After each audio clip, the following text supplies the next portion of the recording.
already the Philippine National Railways, which originally was the sole railway entity. This can be a merger and acquisition challenge for the government because all of these are corporate entities. The PNR can buy out the shares of these other entities, MRT, if we would like the LRT to be part of it, although LRT is basically North Line, South Line, Northrail, southrail.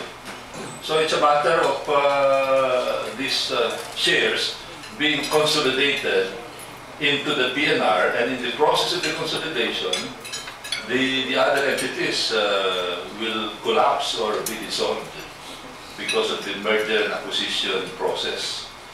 It's being done in the private sector, perhaps it can be done in the government sector. Even without a law, the House can only oversee in the exercise of its oversight functions.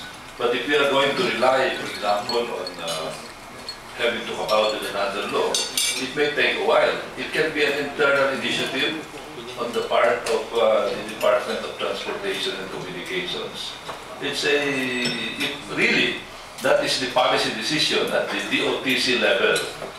And if the DOTC is the one proposing the PRA, the Philippine Railways Authority, they can do that by the usual merger and acquisition process, normally being done in the private sector. May I request their comments on this, Mr. Chairman? To follow up the concern of Congressman Golez, can you come up with a analysis in other countries? Do we have a scenario like this? Di ba sa ibang bansa ay isa lang authority pagdating sa train? Tama po yun, Your Honor. Isa lang po. Ito lang iwan po niya. So for this matter, tama yung sinabi ni Congressman Golez, anything that rolls on a rail is under one agency, one single point of responsibility. So, can you reply to that observation? That's correct, Your Honor. There should be only under one group, so that all of these issues and concerns should be addressed in accordance with directions by government. And that's why we have a pending request for the House, so the lower house, to have this Philippine Railway Authority to be given importance as one of the priority bills of the lower house. So, Tito, Now, Mr. Chairman, I'd like to reiterate my proposal that they should consider. I think all of these corporate entities have the power to enter into this merger and acquisition agreement, buying and selling of stocks, of their corporate stocks, without congressional approval. It will only need their own board approval, and I think, unless of course there's going to be an appropriation required here, like in the case of the PNR, they may need money to buy out, but actually what will happen here in the merger and acquisition is that it will result in a reorganization of the PNR, where these other entities are going to become stockholders of the new PNR. They will become shareholders. So maybe there will be no money transfer here. And since this is an internal government reorganization, it is up to the DOTC, the Secretary of Transportation, and I think the President, to oversee this without congressional approval. And the end result is that we have one entity only. Only one entity. If that is the policy decision already made by the DOTC, apparently that is the policy decision, because they're proposing this. Because if they're going to transfer the decision to the legislative body, the House and the Senate, I don't think we can make it up to the end of our session, Mr. Chairman. We're only one session here to go. But they can do that internally at the executive level through this merger and acquisition process. to consolidate all these these are corporate entities. They can be consolidated.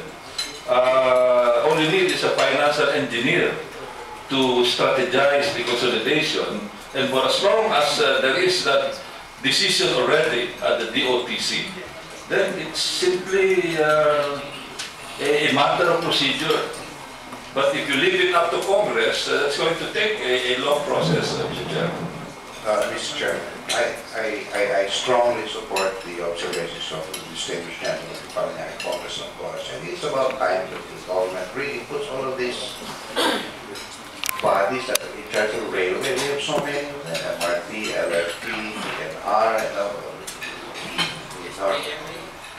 SBM. At the end of the day, we want an efficient railway system. The government should be efficient. So they should start by integrating all of these different entities into just one. So I really strongly support the observation of Congressman Golez, and not for them to wait for Congress anymore. It's going to take us another 2 years to get it going here. Maybe an executive order, something to that effect. Yes, Your Honor, can we include that in our resolution? I'd like to make that a formal proposal to be part of our report. Second motion. Thank you very much. You may proceed, Director.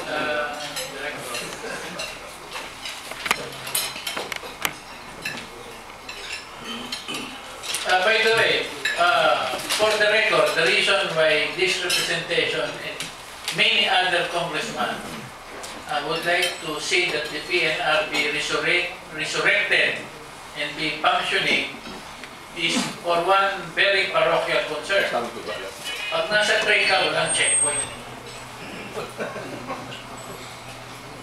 So we can move our goods, our pages, our farm product, our livestock, our marine catch. We can move there.